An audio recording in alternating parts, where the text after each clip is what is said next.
Shira no ntene nim nkyerɛ wo ne sukuufoɔ no ne asɔfo maame ne asɔrebɛ nyinaa.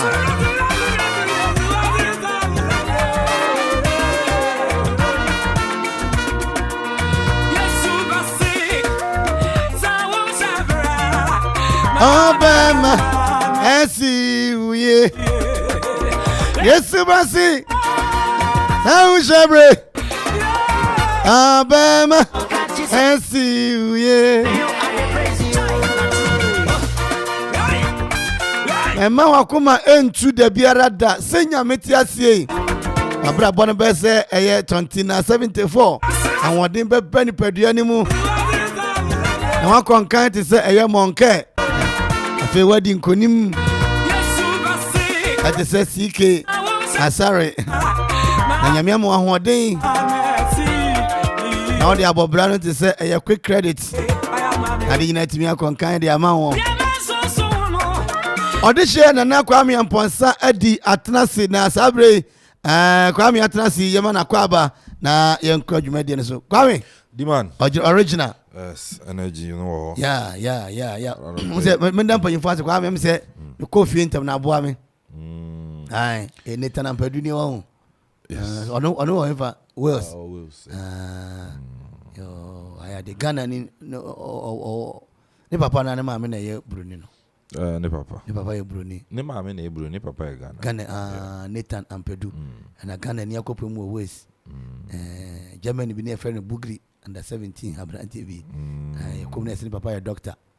Bugri ba Kwame bibia de dem no pay me chia wo wo ye de okay bibia fine as our boy na si for baba ho yeah bo ho na o se na mro wan se den fufu party na o se den Sunny I know the man. Mrafo no chokwa obafa so aba.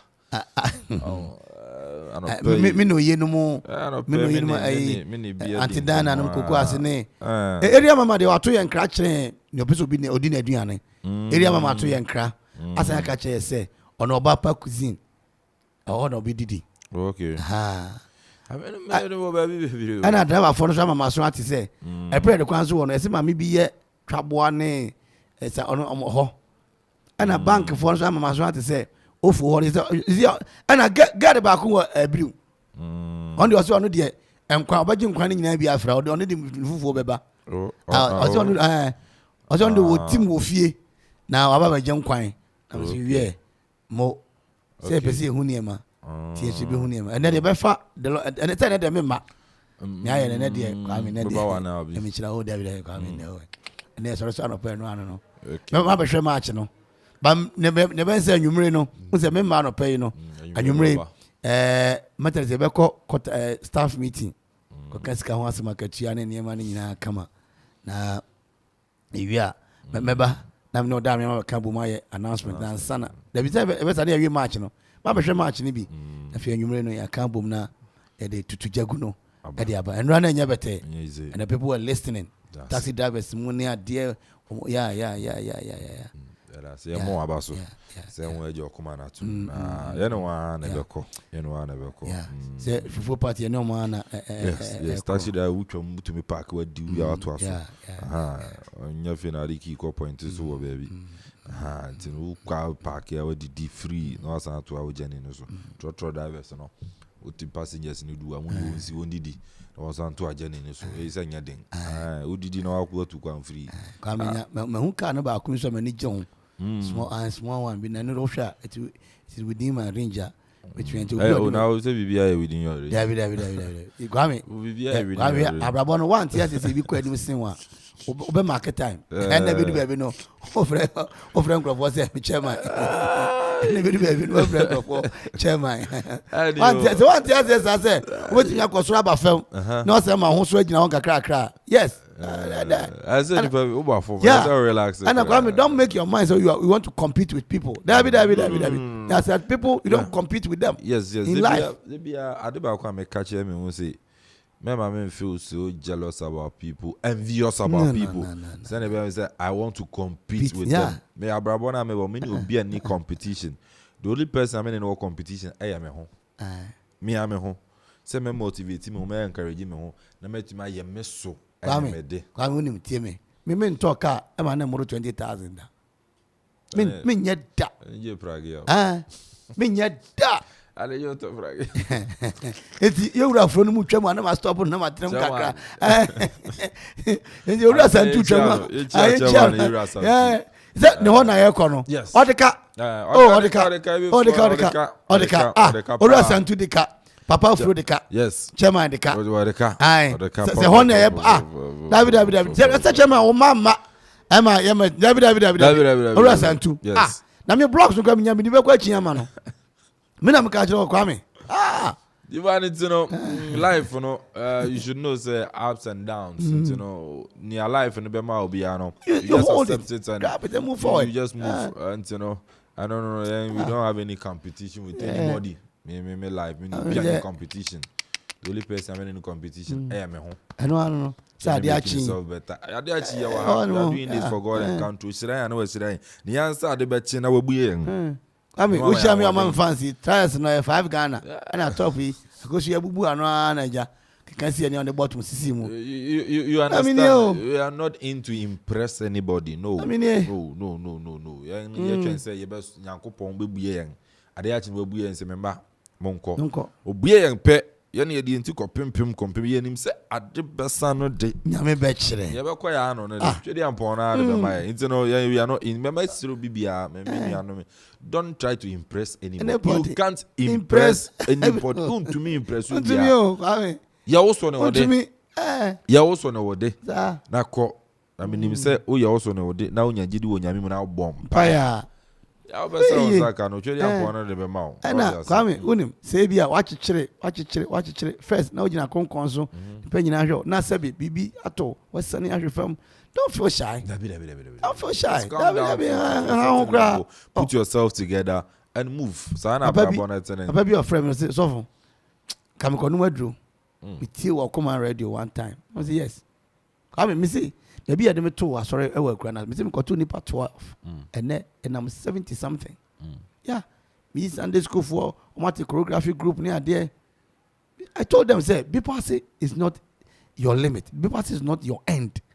Hwɛ ora Gideon friend me dey branch be man or friend we cry say man na adwuma oyi osan call you was say friend bi say adwuma bi aba yes it's not your end enti no ebia wa hwe ase ebia ne man koyie enya fe na da bia me ka say brother say wonu aduro ku ho no enu ho ye enti don't try something bad o dey say life must go on. Life must go on. Esa brabo etimi ko enkan na de nyina etimi kama na de nyina etimi akon kan na bi etimi afa. Nti kwa me anopa ye hwe ye nkrata ni na afi ye ntimi in some more kroma and you say be wuram nkrata no na o fa ne anopa ma mi wuram na daily graphic in the daily graphic na we share daily graphic anymore have also EC begins limited voter registration today despite court injunction na Samsung public office accountability onslaught on ill-gotten wealth. There's a new bill to tackle corruption precedent and the other IGP faces accusers in camera today, and also at the in camera. Na chese saying yes, and ya dey be live on TV. Come, actually be a brofo. That be a because brofo no. Enya me yase menti. Because then you can na kasa me kasa menti ase. In camera doesn't mean it wouldn't be live. Enya dey oba beti na mama nipa. Afia na you committee ni kwa kwahye kokwam. O ze kwa me oka in camera yi. Eze anano am kwahye kokwam. Ena mo comment mutimika incredible incredible goal. Yes, a goal no just be mad. First na petrol tankers no actually inflammable. Inflammable. Is it flammable or inflammable? I feel say we should actually flammable now. Everything there. It's your brother. And you want it. Well, okay. We got to can that you get them. Political colorization of judiciary dangerous. I know your president, His Excellency Nana Dodanko Akuffo no de atugwa abra ko hia mu no the Ghana Bar Association. There's a bar near you. A bar near Choba. A lawyer Gaboku a once wa Ghana Hanam. Ano man penyin ko hia won ene won din common to be piemu our year daily graphic anymore and some na horo no won tano poma nsaka bia. Osu betumi akenkam anonso ewo daily guide no so say Airbus government official 1 Nana Jabs Mahama anonso eda IGP storms parliament over leaked tape anonso wurama ne IGP be wuram our year parliament staffing so ad hoc committee no watumi no akodi inkomo voters registration begins today. There's a senior na daily graphic kana no ana daily guide so can the electoral commission and limited voter registration no wa wanya mfidu watwekwa uni voter ID card no uzume bro electoral commission office no akwa kwame ya hai no office bi wan our office no ba akopɛ the whole municipality no obewuram our year municipal assembly no new one no so ho no yes so ho no udu fimanfina ba wo obum wo infa na ba enti obi wo obum a MC kwame fi obum ebe Akropong nya kwan ketewa o na ba no wentuma ya sama kwa no asaba enti no isi phone hyehyɛ bɔne no ebi ne hyehyɛ bɔne ewu nyansa nim asam ni wo kan straight cause they do election day there wotumi the ballot boxes echo police stations nyina that registration they untumi mfa nko so wo mra office kwame minya kan na ka kan first say do election ya the ballot box beko police station obum ya the helicopter tra ayi ko nkurase to me the ballot box so want to aba registration dey kwame na ne ebema abato na ye easy no dey ane dey o say ya ntumi amfa electoral commission office municipality ni munyina na ye baako fi obosomase tutu mampon ese abutachi amonokro manfe Akropong late obasin kolowa yo squama so safro na say adenya insusu mampon kwanta kwa kopim okurase ma 50 wonyina no obesa wo ya je oba Akropong na ba eye municipal assembly by east office na wo no ma be delay aba be ye wantuma ya owo fi obum na ade na wantuma ya do sanfa ka no sanko na se bi ni obeti akurase ni obedi anope kura ne den sanfa ka enye se ni obedi akurase fo no ho bi ni mo asane kakra obi adi 18 ono ana hwe ne ho awafu otora boko na fu awafu mu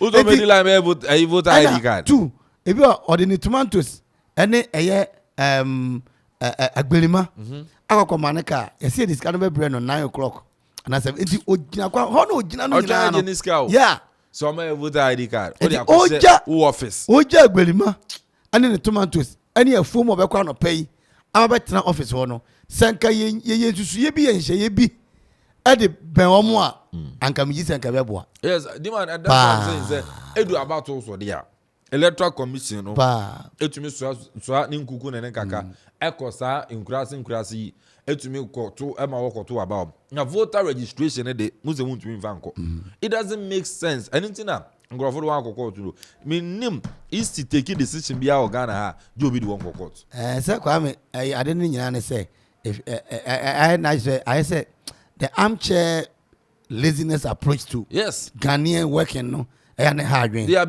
not that they are becoming lazy. They are lazy. The East, you know, are very, very lazy. We will say it. They are very lazy. How can you sit in the office and tell people to come and register in the office? No, our office is in a whole district, in a whole municipality or constituency, you know, and back up any or Akropong one place. You are just denying people from their rights. Yeah, denying people from because in statistics abano census here nipa etima attaining the age of 18 no about 3 million. Yeah. 3 million people. Easy comment or by before the start of this registration says they've estimated about 1.5 million and obey to my register. Meaning say you are denying 1.5 million Ghanaians from registering. And next year so we be 18. So just look at this. And that we can say kwame omai no you can see ebe chichire easily you be chichire me dey have ne say obi tu kwan ene kwamfan say ebrochire Spain here Spain Africa dey munwa here akono oba ma be catch na me tu kwan no na me tu na ye hode na ye hode onipa so na ye yeah obi na ye na wako ana identity ye de ne de yentumi nya no bi nka so wo hode omutu kwan fia me sister na ye bo nkomo no ka che me se kwa me abrafo etu kwan na onfiga na ba henya ne mo kan say ye mra nya adwuma oh senede ozi bibia nya adwuma and you know the most anointing they will tell we the media I say yeah mo de uru na Amanfo ntin kan ye enjoy that be ye mo de uru ne de kala dia NCC war why don't you resource them give them car money won aye won adwuma Okoman ready dey ho NCC fuaba omo ye ura Gideon uru okore yo anapay mo man mo trasia as part of the announcement in newspaper review kakra no omo moye ye ne omo kasa na educating crofo yo ye ko ye 75,000 ye 2,000 na so ya age oh maje so when is ga won here this limited registration is when you it won't be familiar ayin semana ya ne ye be ya famode newspaper na dey aba no ye be say net was starting voter registration then when people need to be register what how e ne right or no right say do elections are okoto aba. So if you are denying the person from registering now, you are also denying the person's right, which a breach of a constitution. And you will plead to the electoral commission. Say exercise way at the assembly badachi. At the assembly badachi, you can't sit in the office and say, "Shenipa constituency you." The nipa over about 3,000, 5,000, 18 years. Welcome office. Mo office wo twetwe pon na wo e me yehwe se o dem fa se nipa nyina kura ko ho a eteki u nipa ba ko a e be teki am ni mini yes and people will be there to guarantee for them so you add all those people and so no e dey kan wo obi me voter ID card e say me ko guarantee mo obi me wo ho so ti as the numbers na wo no and can no pay wo ka ho a se nkonwa kura e 50 na ho no mo a enti uko gina ho na akokoto na akosen ho obi ntuma sana 50 na pa mo be provide one food ana who will be line food and who provide the person food. But only at police station now. Yeah. Or walking straight to the police station. Me and who are 2,000. Yeah, be. And I can nipa no cry. Nipa no. Baby, I can nipa 18 or police station. 1,000. And 2,000. And a nipa no cry ni mamu dada. You understand? When ni mamu dada, see me wait here. What do you know? I'll guarantee for the person. Now why? For instance, me will say, no, I can't James me guarantee my EC office. No, my better EC office fit and pay. No, but when you saw a certain police station, I wanna me wa. I'll just walk in because me say nipa no also. I guarantee for you. I come back to my work. You also go to your work. So the electoral commission, there are certain things that when you tell them, they should listen. It doesn't mean that the electoral commission they are independent, so they can do whatever they want. No, you are working with the rules and the regulations. The rules and regulations are the Juma. Now the Juma. So you can't just say I'm independent. I can do whatever you want. No, Nyabaza way and taxpayers' money now there. So we can also ask you questions. So I'll plead with them. And I'll plead with the courts, say, and this limited registration exercise. They should order the electoral commission. Say, they should go to the branches or the polling stations, Now, one question registration. Come say, oh, maybe I can so my should be go say, I'm the cast in the buses, best so much. Oh, yes, yesterday I listened to the deputy chair, Bossman Asari. I listened to him, and there's no such provisions. What do you go up? What the Bible says? You buses here na easy no. Or yet. And say be on my Akropong. Oko high here. Obey uncle my here. So me, I would say that a lazy approach, lazy work that lazy chairmanship approach. They should up and be doing. They should try because of Ghanaians in Tina. They should help the Ghanaian. Na ana omunim say oh Amanfo team kurasina ana em say Ghana that's how they feel. I say what's in Ghana no unu baby Amanfo unim meti me imagine obi owo aseswa na wadi 18 obi owo akate na wadi 18 na say oba aseswa na obe register me imagine office anyway okay as about this assembly wa I want to show you akate. Say and okre. Akate you look robo. No awo muko. Because onipa ni for say ma call open. Meti ya no. And it's our picture no na. Yes. Look at Akuapem now. And I'm okay. No crown. So be watch cheku. No, the 18. No, sorry, ba. Oba. Ono sorry, palo. Onya no obedi kura you. Di man. Afi wa be fa. Lord fe wonka. No ba no went to akwa na ade cha wasan aba. Wa be tana ka system na we system na we not wa. No. No, have you taken millions of cities? Na ben kwa no be ya ade wo Ghana. Ebebo nsama say asemasi. We electoral commission take a decision okrom ha bia. People raise consent. It's not right. Ya ma me Jane Mensa. Registration. Go to the polling stations and register the people. Even when it comes to these political parties, where registration, they go to their polling station. One can't tell one party member say one call. Open up register and Susanne Bayon say it could be registered. If I can say, that's a bready surface. Not very old. Demand. This exercise is not only about registration. They also open for. I think so. 29th year. I follow the jingle in there. All these things. Even the political parties are doing the right thing. The MPP, the NDC, the CPP, they are doing the right thing. Now, taxpayers' money, you're giving all the resources, all the vehicles at your disposal, all the people, the resource people. What kind of institution is this? Meanwhile, you thought to yourself, say you're one of the best in the country, but in your mind, MPP when they were doing their polling station registration. Obaka should call polling station or register. And this go to the polling station when they are even doing their elections. Okay, they also say polling station election because we also be I feel a little bit comfortable. So to me in the right and also to me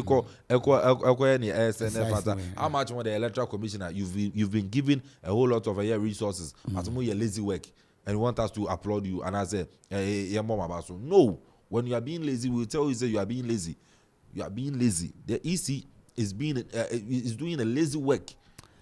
I mean, I would say, Ubia can be as you are Okoman can the Omati. The the necessary approach no more than no yet. I didn't even conquer. I am quite. Demand, I mean, na onim say, another than a Ghana Bar Association. And so, no, one conference, His Excellency and another Danko Akuffo. And so it's me copy Demand for me I would say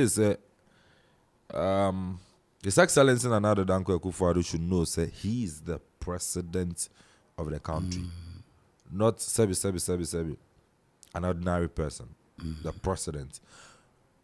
Assume baby and in summer okay. And I've listened to Ninsamo Kind. Say Erica say, His Excellency the former president, Akasi, were parking the judiciary with the party members, and I say judges are affiliated or sympathizers of the MPP. Okay. And you know, jobs, you know, of course, describing the president, say even Martin Amidu Akasi, the former president, you know, corrupt.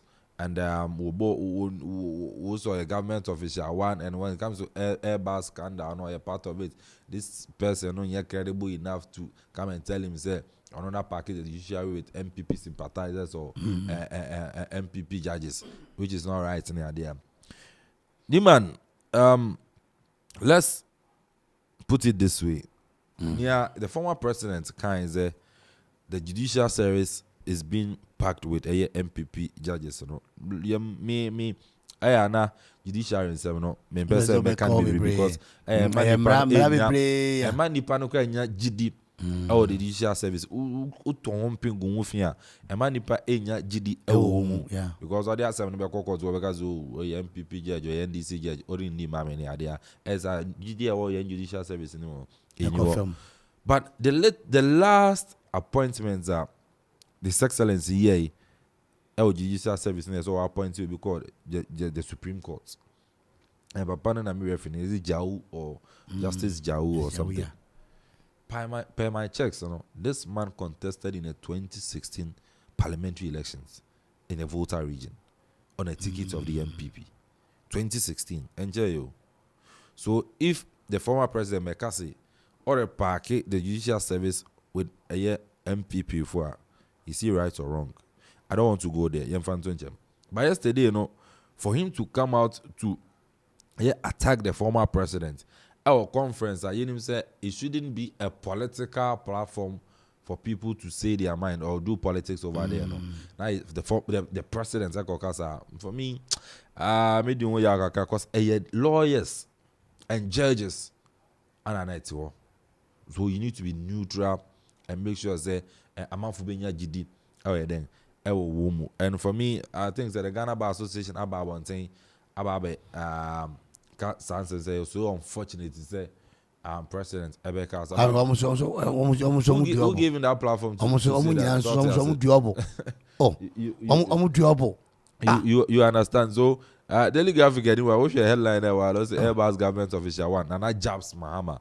So for the president to say, Martin Amidu, a former president, on a government official one, although he didn't mention the name, say the former president, John Mahama, a government official one, but people are trying to establish, say government official one, the former president. But this same person, I mean, yeah, but they say, Omo nuanum ko jomo chi omo ade no mon kase asemasi we onye neutral onye say yeah they should have pointed out say asemasi we there there should be a time I mean people should be clear in their mind say o mind na yeso what they say me you me can say me say o MPP o NDC enye boni o na mu ye mfa ntwe manso ye de siesie o mind ni kuro so what they say enti say enye say obi o MPP and NDC we appointed na e ba horoma edu na appointment ni ba omo anko ka say asemasi we onye neutral na yemfa ni si baabi na kwa me anko ba se na etebia no ye nipa mensa enan na ehia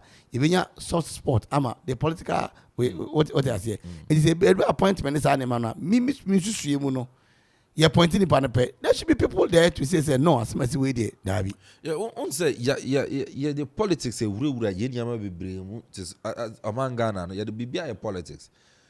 The judicial service should be an independent body, yeah, but Ghana the man who appoints the chief justice is not the president. President and even he's not a political party, and so you say obey appointed chief justice. I mean, me say so ni pan betumi adwuma. I said people should be fair and firm in their decision. Yes. Me obi to say special prosecutor first one Martin Amidu. Me respecting the power until certain lines be what they say because say or sacrifice no say me NDC ni and MPP for from say me adwuma. And no kwa me the woman but along the line but there should be people like that in the nation. He said, yes. Back was Indum. Akuffo Breso by pointing no. CPP ni.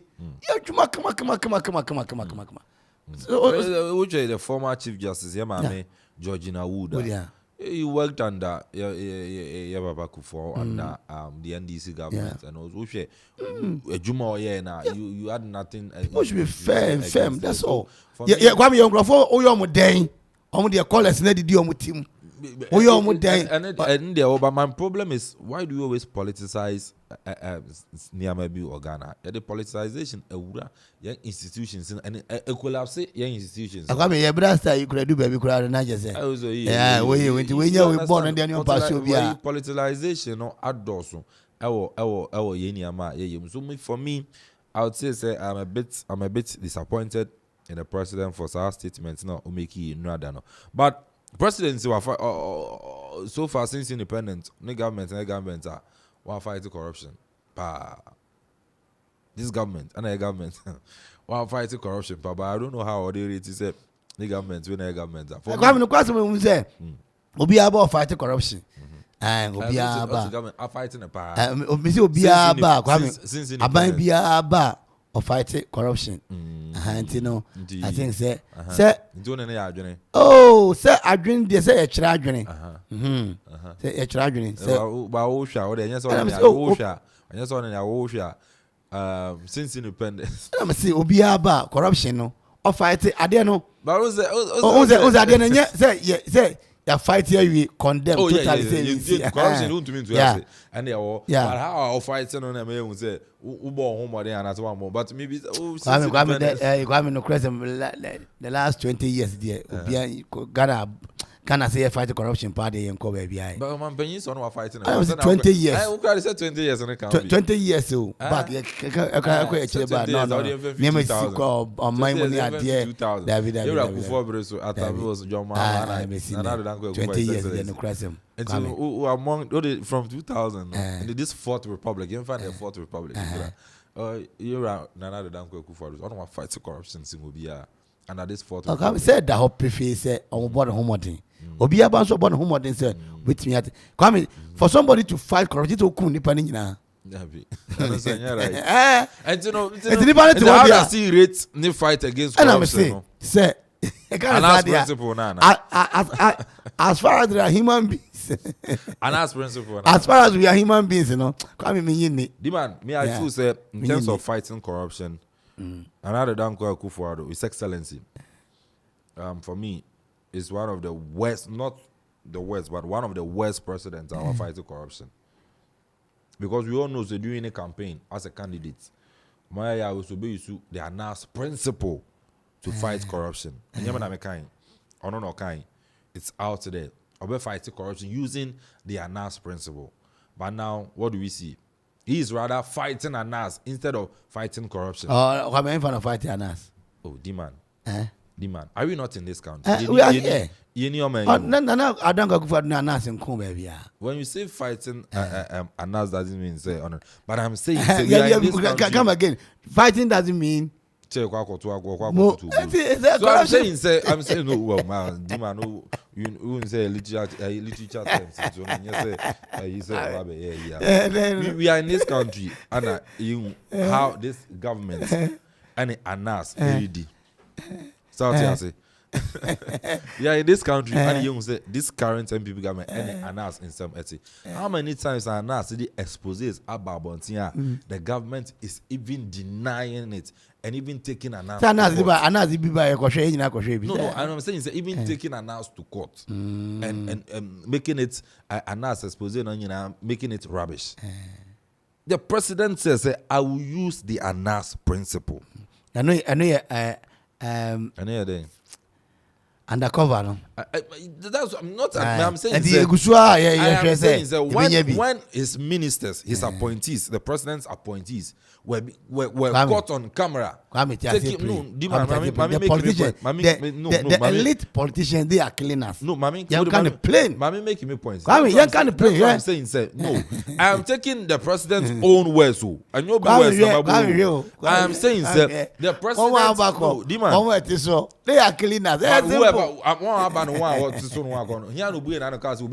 Principle. And I'm saying, see, Obiaba or can any day. I'm saying, say, from Yera Rollins, Yera Akuffo, Yera Tamils, Yera John Mahama, Yera Nana Danko Akuffo. In terms of fighting corruption, he also be used the announced principle to fight corruption. If I want to me, no, I'm asking you a question. So he has failed. So he shouldn't say he is the best person now fighting corruption. The last 20 years. In the last 20 years now, he is the worst. Fighting corruption. Fighting, but for him to say, I don't know the best in terms of fighting corruption, I'm saying he's wrong. He's getting it wrong. He's not the best. He's rather the worst because he's fighting the same principle. A fighting corruption woman, he's rather fighting that principle. Corruption Perception Index, by CPI, under this government, and then the worst ever government are fighting corruption. And open governments are corruption at Dokuro Wanga. Is this government? Ghana for. Is this government? And you know, for the president to go. So Ghana for. The boy may come ask him for the president. The president or Ghana is also fighting corruption, but he's rather and your near appointee, you're Martin Amidu. And okay, I say Martin Amidu. I describe the former president say Eba scandal on our government of Ishawano. And here they say Martin Amidu, president now appointing on fighting corruption. Never can see. President Nana Danko Akuffo a mother serpent of corruption. Eba no corruption dream katashise and a prayer. President Akuffo no the moon tinti man panyama na. Some are politicians. No, I'm not talking. I'm not. No. Politicians. Me no. You know maybe what na praise Martin Amidu says here. Oh yeah. I'm saying say the person that you are praising and the person that the president enya gidi wo no not until the special me no yenya politicians. Mami come answer. The president ni buye na no until the special prosecutor, I didn't say a special OSP office of the OSP by. I was said no. I'm asking you a simple. I'm a fighting corruption. Here not the buy. Nanado. Also the buy. I'm a fighting corruption. And or ne first appointee. To the office of the special prosecutor. Or appointee is on fighting corruption. And this same person, president, appointees on fighting corruption, is saying, His Excellency the President, and another Danko Akuffo, Ebony Dream, Ketashi said, and a prayer. President need to. I didn't know why is the president? No, wouldn't be so no, see, listen. Now, president, then tell me, president appointed Martin Amidu. Say, Obetuma Yajuma. No, Nimna now to say, or you're corrupt. No, Nimno, or call you answer. I know I can say Martin Amidu channel. I was watching, and I'm over, saying our constitution, no, Niamebu to me, I am running. So for the president to say, he's the best person to fight corruption, to me. And who are who are session, but to me, and Penny, a young who in his current government, the finance, minister, the presidency, I do buy any. Actually, now, you understand? No, that's what I'm saying. So the president and Angasamuno. Come politicians in the John no, we are here to review. Review now. See John no, and then there's no need for us to review. No. Then there's no need for us to even talk about the newspapers. What Yaba, we will talk about it. That's it. So far as what Yaba, and Yaba, we are here to talk about what is in the papers. 20 years past, will be anyone who fight corruption here. But the president is saying, you are saying, 20 years past. No, I'm saying, you are sitting here and saying, in the last 20 years, Obi Anu fighting corruption. I agree with you, fantastic. But the president is saying, he is the best person who fighting corruption. And I'm saying, it's not true. But so you also admit it's not true. No, but you also admit it's not true. So because when you are saying so you are saying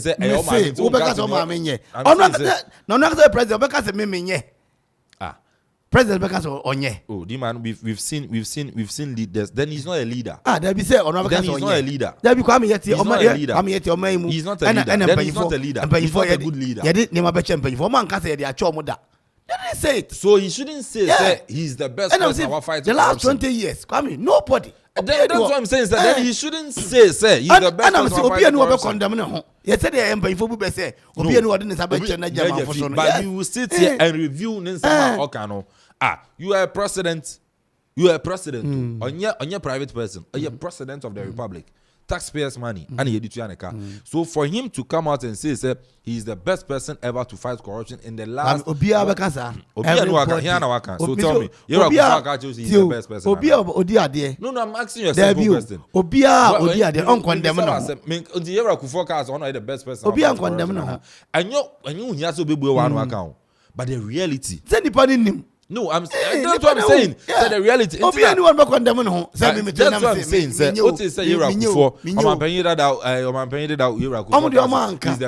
So why is the president saying he's the best person? So he means that he's not doing the right thing. And what no, the man Yajuma as media, Yajuma as journalist. Who's to say? Means you see, as a journalist, and it's per my checks, per what we see on the ground, the reality is that he is rather the worst person to fight corruption. In fact, per and near appointee, OSP, the former OSP, Martin Amidu, I know His Excellency and other Danko Akuffo, the president, and Gasa appointing to fight corruption. See, president and Gasa, a mother servant of corruption. About corruption, I know number one. This anime, Obi bet me if you are buying more. Or my penny bet me buy because I see we are near the young prosecutor. Why can't we? Why can't we? I got an idea, one bro. Why can't we? There are so many instances. Abuga Pele no money. They were in government, and Zajida and Sada issue by they were being prosecuted and they were jailed. But the thing is, when politics, that's what I'm saying. I'm talking. Mr. Azmika Cho say, politics, you will get things wrong. Judicial service, my politics, will get things wrong because we feel that we are me for my appointee and I am a party member. It's mean to me family Sankano. So many instances. I am Wokruma. Galamsey reported by Galamsey reported by. It's not the same MPP person. appointee of the president. I know the Galamsey report about Bekasi. Mampanyin knows of fighting Galamsey. No, he's not fighting Galamsey. No, Obia Peja Galamsey as a message. Amaka. Obia ni Ghana had more Galamsey bet me a stop. You should forget. Demand, I'm not saying say nobody. No, when you report no, anyway. I am thinking the president own words. You president as a man. No, you to me because now you know we are sitting here to review. And then he's the best. And then he's the best. Fighting corruption. I'm saying no. Oko wasa area hono Mesi mpanyifo na nyai Galamsey tu. Omo nyai. Mpanyifo na nyai. So both MPP, NDC, gurus of Ghana ha. Omu jaya kwame. Ensure ni beti. So nsi yenim se politicians na etu Galamsey meboa. Omu nyai. Me busa. Yenim se politicians na etu Galamsey meboa. So for a politician to come and tell me say he's fighting Galamsey, then it's wrong. Abi unim. What you say? Because say Ghana, yes, sports best ones. Omo di anka wanye fair. Demand. No. Why must I praise myself? I can't praise myself. No. For the people to judge. Question no. Yes. But it's for the people to judge. And the people are not judging. No. Judgments now. People no judging. Say if you are a certain president, what be one I can say? I'll fight Galamsey. I'll fight corruption. Now may you sue Sadi they are fighting Galamsey. May you sue Sadi they are fighting corruption. No, mami come answer.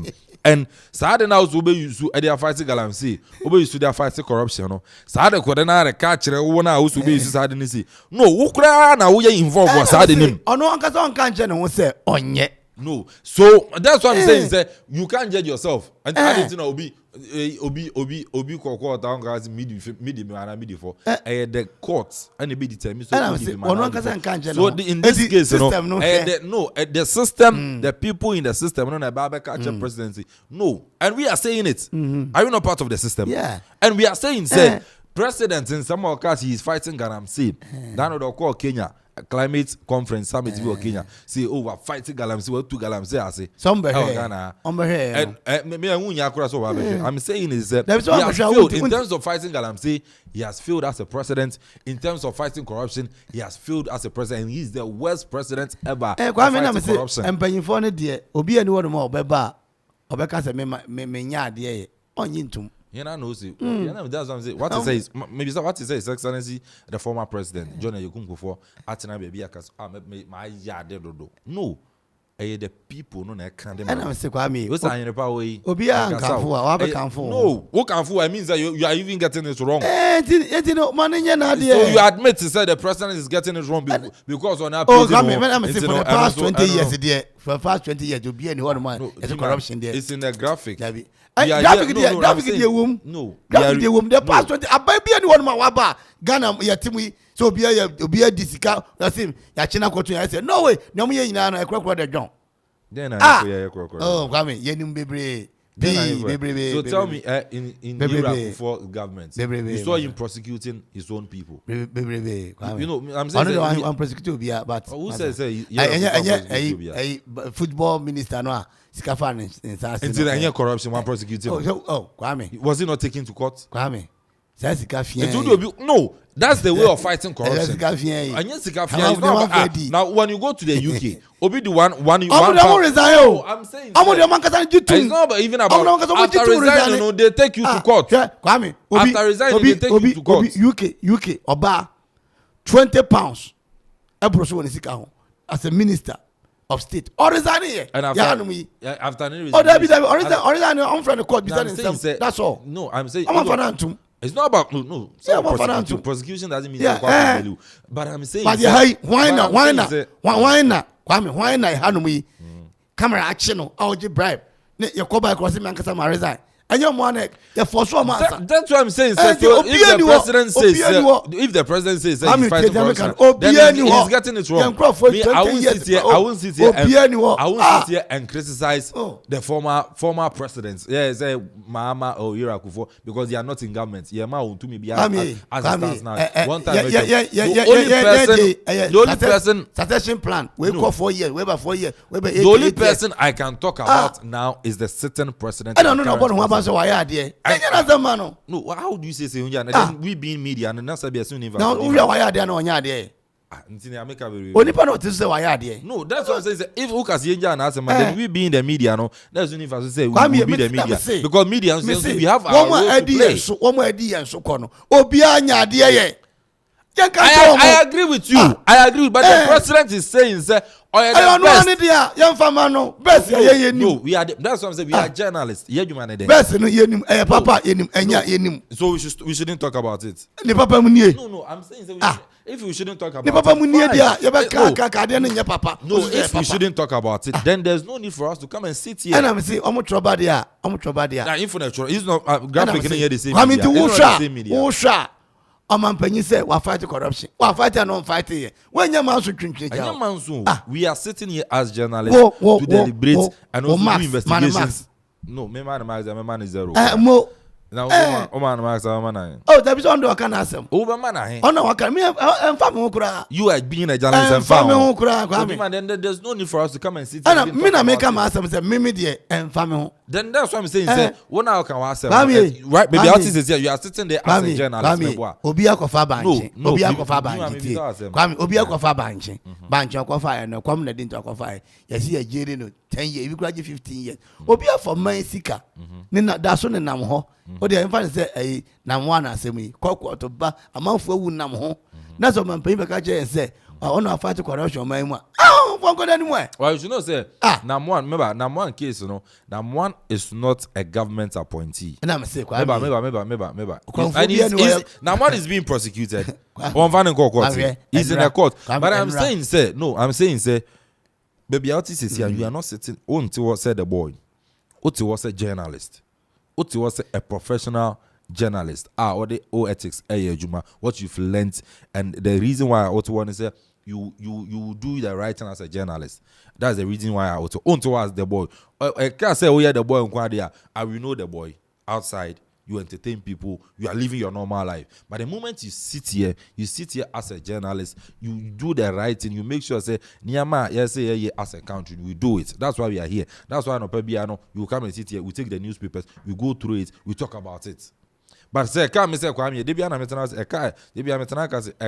say, Mayor Kwame, I will sit in my house. But my father to me say I want to be a journalist, and the role of a journalist in the media, the practice of a journalist in the media. So I'm saying, when you sit here and say, it's wrong. No, it's wrong. Then there's no need to come and sit here. I'm presume who I don't know who sits in Grafo no. So do you want to? And I'm saying, Nipanubufua. What does it? So young trainers are stage in India. No, it's your work. It's not your work. No, and your word, man. No. If you no, I'm saying so. Then there's no need sang yebem.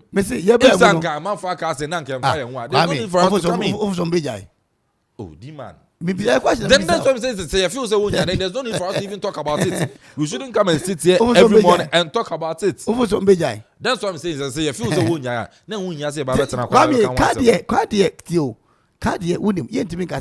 so let's talk about it. So we just another factor. Yeah, you man say that's our work. And so let's talk about it. But you're saying say no, who can use a then there's no need for us to come and sit here at all. Me, I say, on our fight corruption. No, who are you now? You are a journalist. No, then the boy. That's why I said, say, where you sit right now, no, you are not sitting there as a boy. You are sitting there as a journalist. And now, no, there's no need for us to come and sit here. On our fight corruption. Why? Okay, maybe why are we sitting here this morning? That's why I can't want it. Me say, no Panyika on our fight corruption. No, why are we sitting here this morning? I would cost one maimu. Nipa gusu fati efesika. No Panyika say. Can be no. So for you to say and yes, I can want some. It's wrong. Me say, come with you. So kind of what Jaya. And the overcome, come back. It's in one year. That's what you're saying. Say about the Rebecca. So Abanti, let's talk about it. No, you are saying say Yenyaka. No, if you say who you are a journalist, you can't tell me say you can't talk about it. So which one do you want to talk about? Then I better come. So who next step? No, the boy. If you tell me say, when I'm the buy now, also so you are not being fair to me. Many everybody review, no. So don't say. Oh no, and the headlines. It's not the headlines. President as some no mean young to. I mean, sebi entertainment as some. Entertainment be any movie. No, the other stories. The other stories. But this is about the president. I say, Kwame, yeah, kind of be jaya. Okay, but can no jaya. So that's what you are trying to say. Fair enough. Fair enough. There are other issues and so I can't talk about it. The headline is there about the president's issue, president Akko conference, Akko Kasa. We shouldn't talk about it. Rather, we should talk about different things.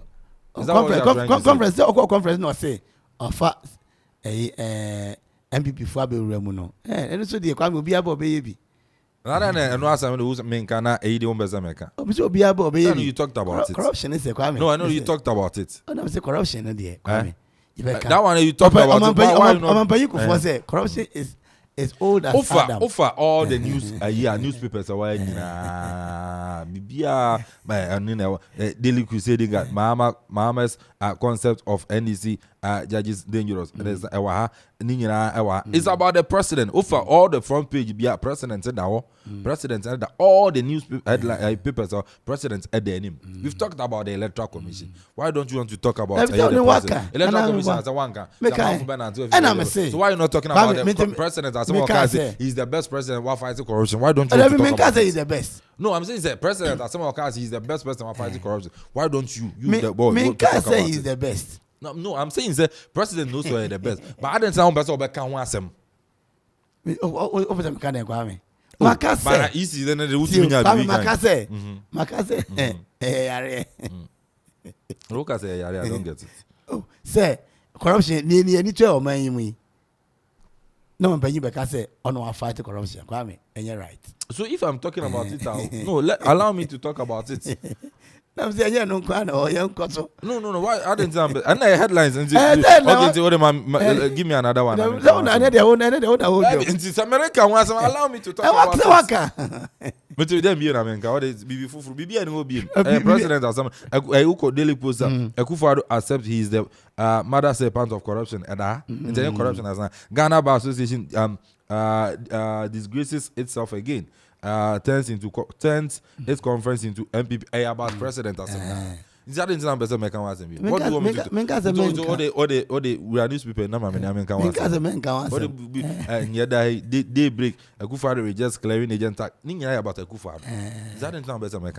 Oh, that's all no man paying. So if I'm talking about, allow me to talk about it. For the past 20 years, the corruption in the Kwame say I agree. I mean, because I agree with you on that. What I'm saying is, president can say, "Oh no, I'm fighting no." And now, it's wrong. Yes. Okay. You yourself, Matthias, you what in the last 20 years, Matthias, so if someone comes out and says, "I'm fighting corruption," what do you have to say? And I'm saying Matthias here. So how no, you say president. How Ghana for how? Okay. One can say how? Okay.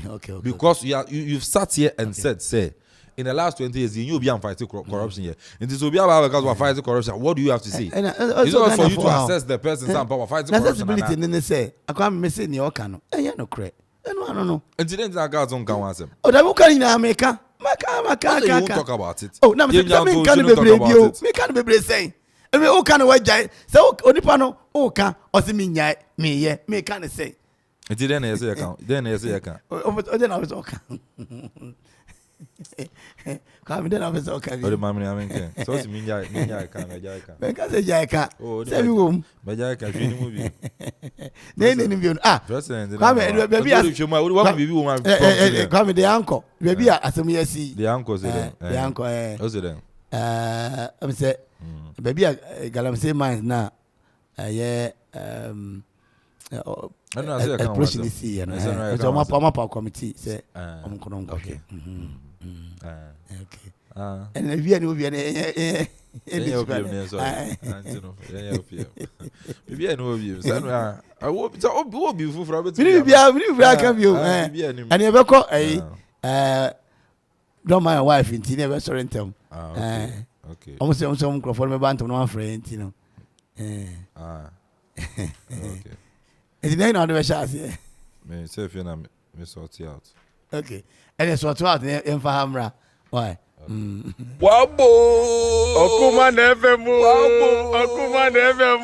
Akuffo FM. Obiantona. Stations in there. Oye clear. Wo de one na woni wonimdi na wod won ye. Okoman FM. Okoman FM. Na say Okoman FM a. Obanyumba. Obia nton. News Masa obia. Na sports Masa ikanda na chede edu bebia. Abukensi. One in town. Bibiara. Wo ye correct. Ente ona. Na say aye ho. Soro ha. Obia Stations station ben no butuma ata. Doom. Wo ye one in town. At once. Iko ho a. Ehunde sound na ye clear.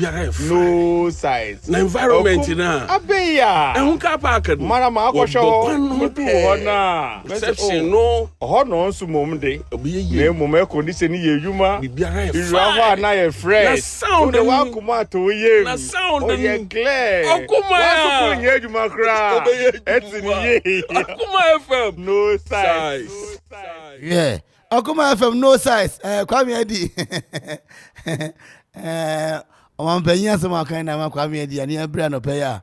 Yeah. We have a role to play. We have a role to play. Kwame say you can't no more idea. I know the you can. No, because no, okay, you can no more idea. Corruption school sumu institutions mu ni ade. So we should talk about it. That's our responsibility. Yeah, me see you can no more idea. Ade no okay onipa na ye. Nti yenja ka say. Then there's no need for us to come and sit here. Yeah. Oh, I come here and opinion nkwa na kasa asem we radio station ahodo dia ka na no ka why and no so for ba ko tiemu nemu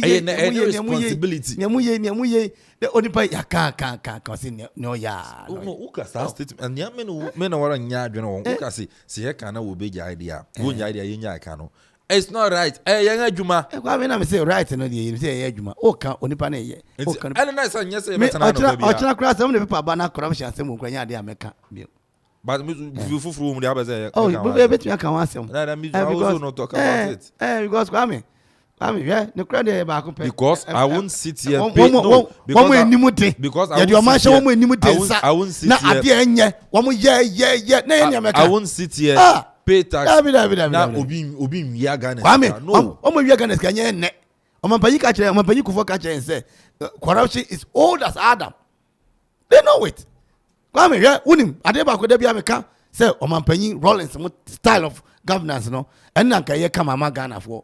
Da me ka say obi se ma me kasa. When 179 and 1 say enti ye timu asebe ne ma pro 30 pounds na epe. Hey.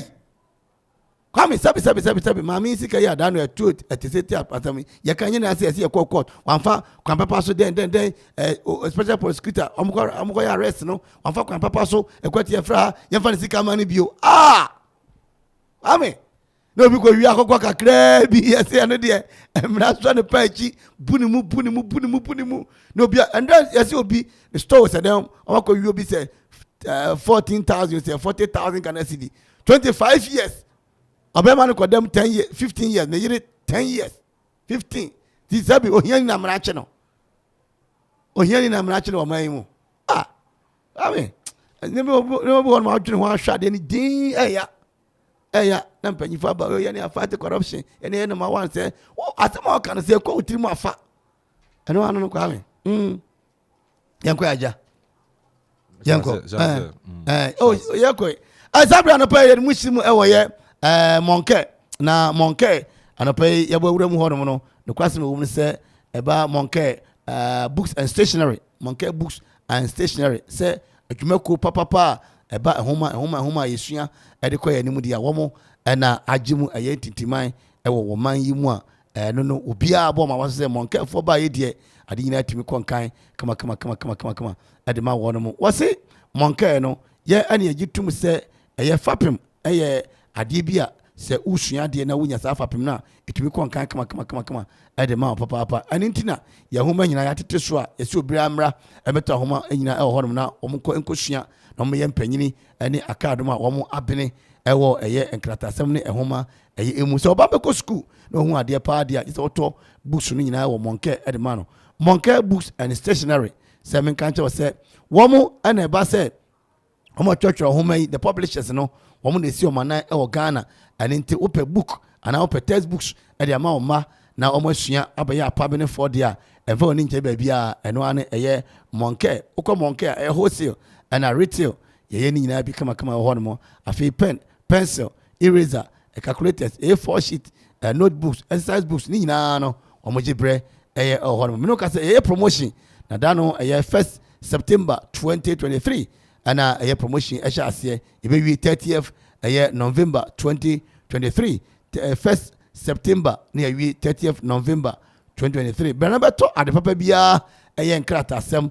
ene ehoma asem textbooks mo Barima ewo monke books and stationery na yenchew branded t-shirt pen pencil school bags ni nyina yemfa bi emfa nchew na emfa ma abofra no na de sua entimi konkan emfa ma no monke books and stationery ebutumu ewo old court Akropong-Akuapem bibia ni abetumi afre mpanyini ewo 0551 829 365 0551 829 365 and afi 0550 60 96 56 0550 60 96 56 and afi 0272 250 48 monke yende agitum se homa sua eyo desani bia ne fapem enti atete homa so hwehwehwe bi amra emeto bi wo ho yemfi monke aso na yenkopie mu enso no au quick credit akache onim se ene uhia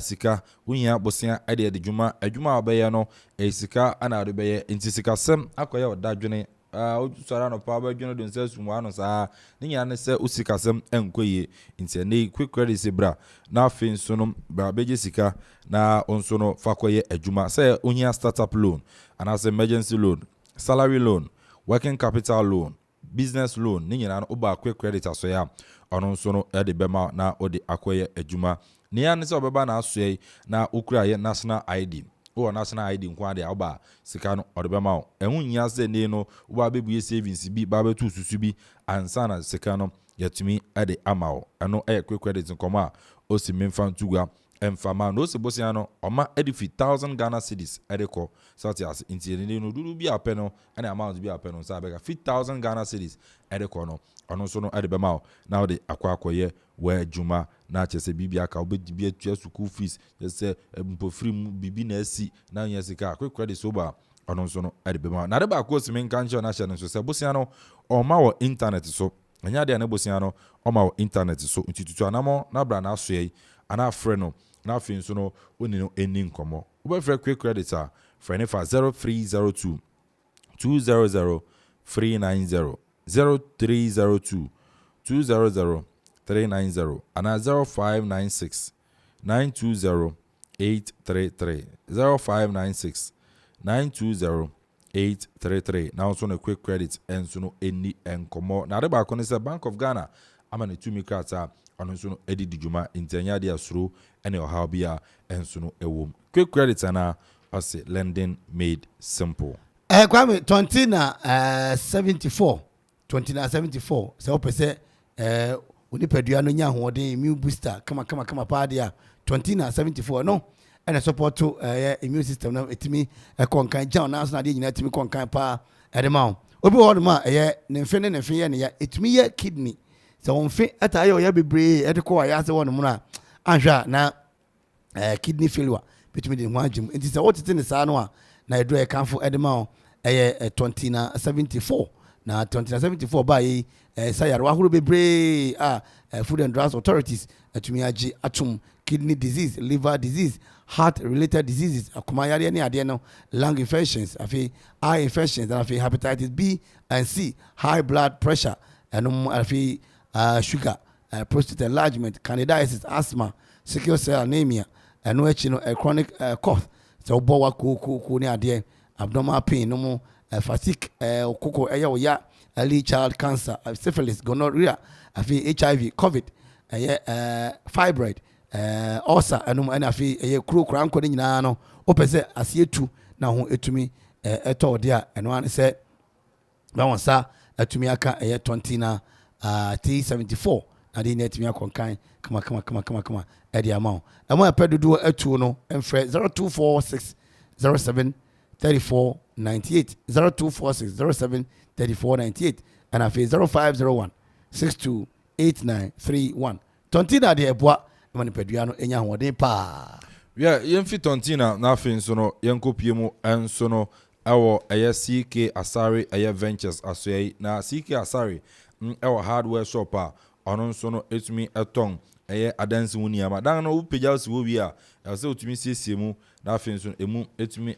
kama pa na CK Asare hardware se eba no POP cement a obi sanso na skimming powder oton fiber sanso na binding wire plywood plaster board omega channel corner angle corner mold and ndadwa ni nyina no CK Asare hardware enso no edi ho adwuma intene akapenta fo amazing fo stylist and plumbers ni nyina monko enkopie mu awa CK Asare hardware na afin so monko to sa niam ya mabobosu na chikan awa Akropong-Akuapem za hunya sabe konkra ba kokofo di akwakoto Akropong ya ana CK Asare hardware enso no wo oye opposite old court house no ni opposite pay ana CK Asare hardware enso no ewo oba frena na wa freno afa 0553 544 257 0553 544 257 ana 0241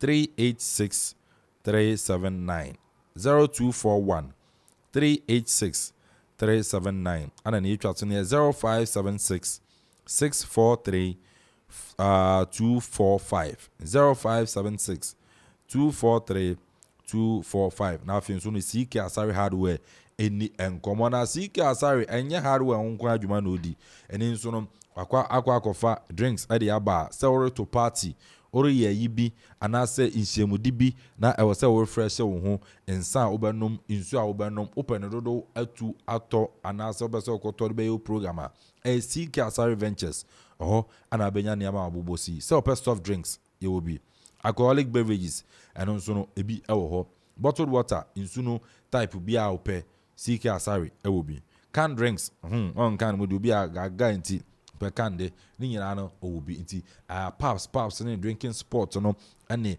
mo amkeka ho no bope insan duduru ato de a CK Asare Ventures ana make amfo ade ma ori ye yibi koto wedding party ni nyina mo koto emfemfi CK Asare Ventures na afinzo niama enkonkan emfama ne bono de ededa form bokwa okwa osono wode onso nsa ebeka ede CK Asare Ventures wonti drinks ni nyina ni nsusam no wonfa nkodan CK Asare Ventures na echi kwan Manfi Akuapem oben Christ Apostolic Church no ana CK Asare do the man finals will be so CAC Asare no usu ope won say CK Asare enso no nchen pe a now so the uga na sing e de akọ our friend nso our friend no 0203 967 574 0203 967 574 and 0246 524 746 0246 524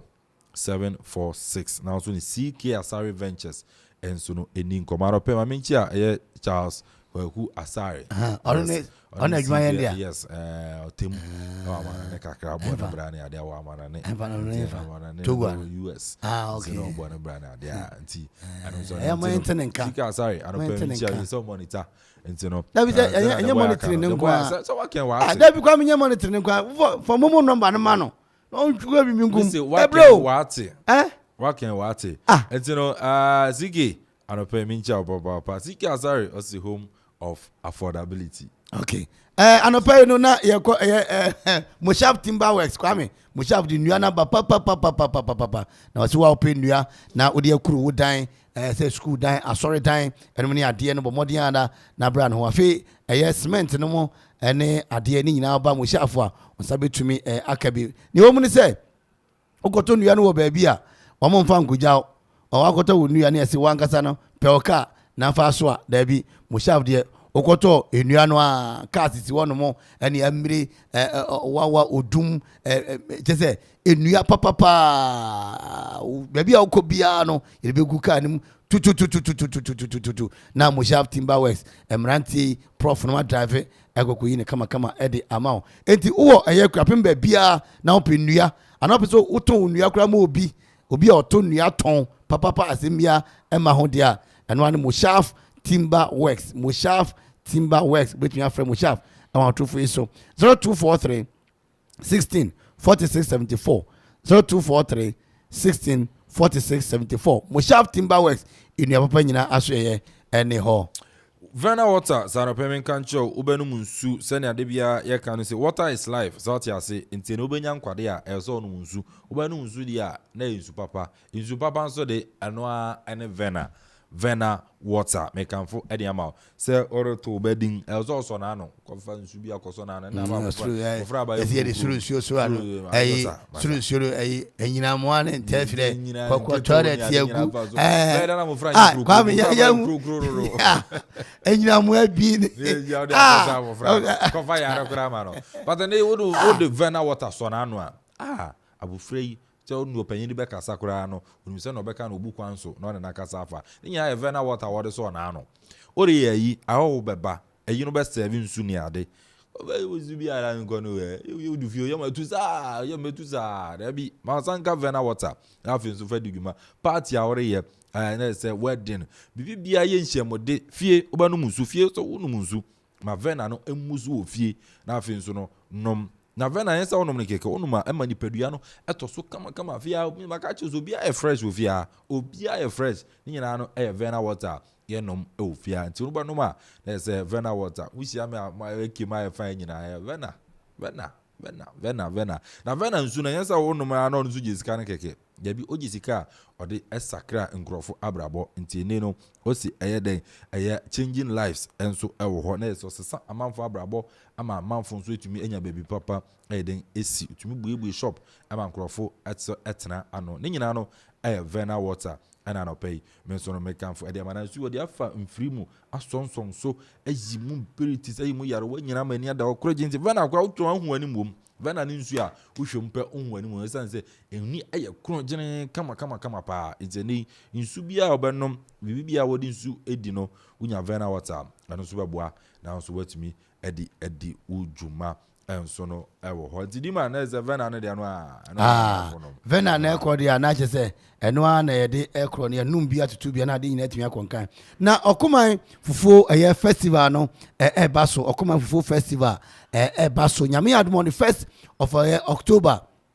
2023 your shoe fabric yanim ha ya na dwumadi no etumi baso shoe fabric yanim ho no mo a adjacent empotem ho no mo ana fufu festival no baso free obi kan se ye ton bibia woboa ye ton bibia ne ohia ene wasanka obedi bia no bia wibia di asa na de nyina etumi akonkan de ama ye no mo na le mu ni se o pese ebia obeto stand na the ton niema ahun da Nigeria fofufu amikotwa yi na niema wom enema wom a ntino amanfo so be niema ansa na fufu no kontomo na tumi akoye enum nti bibia ne betumi afre 0246 875 0246 875 and I feel 0549 012 454 0549 012 454 offer empanyin for to standard ombeje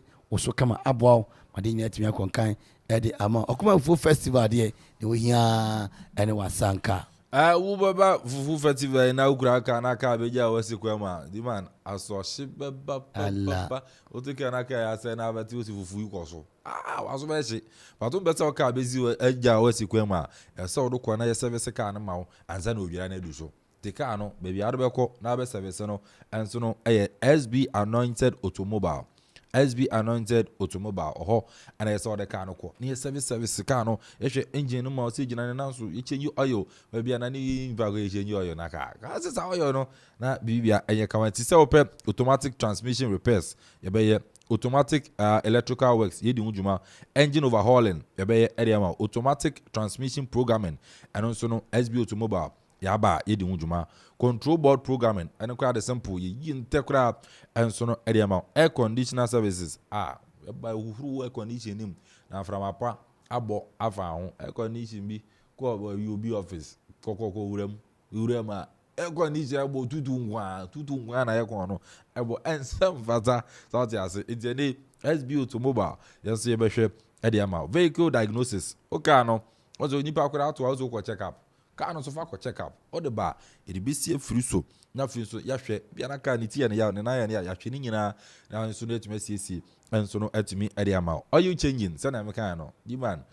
nipa ye change oil the car so change one change na ya kemucha waza right abeka se be kekeleke brego ni area it are you change you know area ma sanso ya check you engine no which say Ohabia enso no emba ho ya enti SB anointed automobile an American for area ma ye chikwa no ewa brew Akuapem ho na ewo adjacent Christ Apostolic Church for the nyuma be mo pa enti Christ Apostolic Church ho nje ope anede no ye SB automobile ye nso no ye wo ye PO box no F5 Akuapem enti ene no be sign letter bi ni ade a ni nyina no o de fa wa ye be je ni ahwem kama pa ana frame 0558 476 979 0558 476 979 and 0241 992 490 0241 992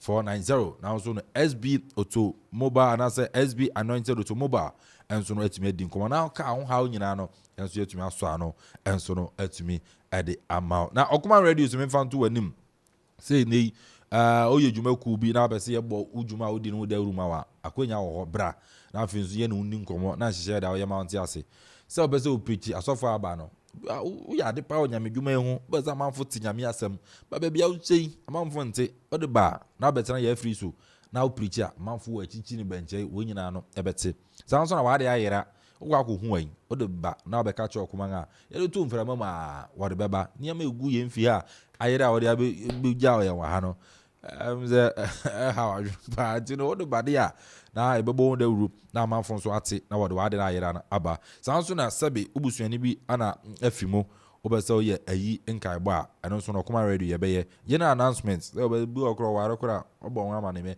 ori ja oyere kwa na aba ebebo hu de uru ama so ori ja oyere se na be official ana di man mebua then ye wa obi a tizo go ja oyere se na be guest ne kra no ombeba ho so te say one year official how you guys wonye ni meja mere no wori nye ni ma year official asero enfama about marketing say agwadi hu nkaibo ye be e de ama outdoor program so your program bi na pese ye be fa kama edema so Okoman radio ye be jingle production say so no ade auton be say nyenye jingles na just say bo bia be ko bia no bo amanfote na wa to product na ma wa Okoman radio yan so no ye production say ye and as a promotion say ye enwum nyom ya no bia pe but o ba na ye bomu a amanfo be feel DJ don zije na zigi a aba chike yo na say ye dem ama amanfo so no that me enwum no na akwachi aba na brand production and promotion and as a product promotion so a ye di hu adwuma ni ya say obeba Okoman radio ayenso ye ni wadi nkomo obu a ne ba no kra ye ne den anti frɛ o frɛ mpanyifo no obedi nkomo na hyehyɛ bi ada ho no won so wo ma wa ahu oba frɛ no afrɛ area fa 0202 993 475 0202 993 475 ana 0508 889 198 0508 889 198 me aba numbers am tombo ase say electoral commission no ba yin ba ko ana dey chat ne 0246 246 875 0246 246 875 now so no Okoman radio mpanyefo enso no atimi adi enkomo enti no we ko di Google map achi a we ko bi obi bedroom kra enti so I don't think I want the man. Come say anwumre sports be baso. You better na say no pay 10. Na 4 PM say I say transfer. Na mo better say 3. 10. 3. Oh. Some what? Not 3 o'clock. Not 3 o'clock. What trans 3? 3 o'clock as not trans. 7. Enti ene no ene kwame nen ene no nanka ye ne obi bedi nkomo asam ne yetiawa ene ne se ne ba ko so koye wedding kwame engagement no omo ho no mote wow se ne ambulance ba no hwim ne de December na ba se be ma ne te ambulance mu na ba na papa ne say for where ado na take for where be ma no o de say oban wa elite traffic nti enzo the ambulance. I know about papa say bo easy ya Dabi o Dabi tintina pem se uni abia kwa ware na ebe ya ushia wa konta na wa hwe ni shoe enti no just why late why late opa kwa abeto obia na just ayefo na akoso enti no or the ambulance dey wow no the name na not the front and all that structure so ro ti akire say niema na ede ba no gu unse oba no explanation is say niema na dey begu achi wa e bia na ambulance fe funu ho niema na benti niema na gu front is no church wa se no quote na catch wow that oba papa say yeah what is here enia na me get ni super just say ni kuna mistake na ne papa ne mfa na say no see there be mistake or any name what say quote about an ambulance achi is a front street the man dingne and then can papa no be kasa direct but sports ni ti o chira say no commentary baba wow now the count do men ko pe moto kid ndi ne kai na nka mfa ni ntwom pere ko ambulance asa se quote about ti achi enti ene no akani on be kasa kam lady ni kura beba so on the pachewa ni kuna yemfum so ti kan papa ma kan papa se da jaware na maso ya bi kam me kata bibia maso ya krom boys ni ya wonu ya nyina no krom boys ni kwa se ja brand ne se ekim kan be na de sa konta for na de ya kwa me nana Kofi free you say free food association Ghana boss AK no I na hash AK I say I greet you and I say me mo akwa na kasa me mo akwa na fire I say I say God bless you all for your advice and for your program. In fact, muboja mutuja na Kofi free ye. I know about sports no. Mampon. Kasola abirichina mada. Oh, it's on the meji na yerbevu meji na me special soup no. I know dem abeji nti na function team 2 years in the abirichina nyin. Kwame, I'm say anopa joint ni nya ready. Yes, joint ba ku na police for no year bite ni ma Okoman no. Oh, okay. Victorious Street. Okay. Hideout. Mama no di yankasan ne ba mama love. Okay. And I know Barima, so I ready. Don't my wife. I been mama kagum and pay. And then rounds no dosun. Na mbot na si de na se me dem kra ti no nya me hira mo. Enti me koba na ye ya. O kira ya woda de be dem. Ya woda de me chia ora George Asare e gasem. One na na titi odwokwa. E Amanfo hene. Nchom papa na bibia be fine. Okay. Very fine. I feel my party is who do criminal pay. Okay, the nation Kakrabia ma do crom prejudice for it. Kwame, I pay say the BC na don't you walk Kofi na and then me with the with the hode na asimbia any musa asimbia any bia to be a kama. Enti I pay better was me chapa. Na jingle what? Wabo Okoman FM Okoman FM Akuffo FM Obia Antona station nyine do oye clear wo de hona woni wonimdi na wode won ye Okoman FM wore Okoman FM na ite Okoman FM obanwonwa obia nton news masa obia na sports masa ikonda na chede edu bebia abukensi one in town bibiara wo ye correct ite wona na say ho soro ha obia ma station ben no betuma ata doom. Where you one in At touch. once. Ikoha. In The sound in the clear. No size. The environment na. Abeya. And car park. Mara ma akosho. Ona. Reception no. No nso mom de. Obiye. Na mom condition ye yuma. Bibiara Irawa na ye fresh. Na sound de wa kuma to ye. Na sound ye clear. Okuma ya. Wa so nye kra. Eti ye. Akuma FM. No size.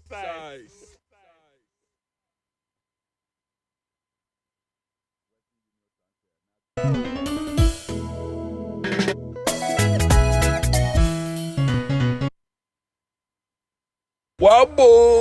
Okoman FM. Okoman FM. Akuffo FM. Obia Antona. Stations in Masa oye clear. Intena. Wo de wana woni wonimdi na wode won ye. Okoman FM. Phone worry. Okoman FM. Na ite Okoman FM a. Obanyumba. Obia nton. News Masa obia. Na sports Masa ikanda na chede edu bebia. Abukensi. One in town. Bibiara. Wo ye correct. Ente ona. Na sa aye ho. Soro ha. Obia Station ben no putuma asa. Doom. Wo ye one in town. At once. Ikoha. The sound in the clear. No size. The environment na. Abeya. And car park. Mara ma akosho. Ona. Reception no. No nso mom de. Ye mom condition ye yuma. Irawa na ye fresh. Sound de wa kuma to ye. Na sound ye clear. Okuma ya. Ye juma kra. Eti ye.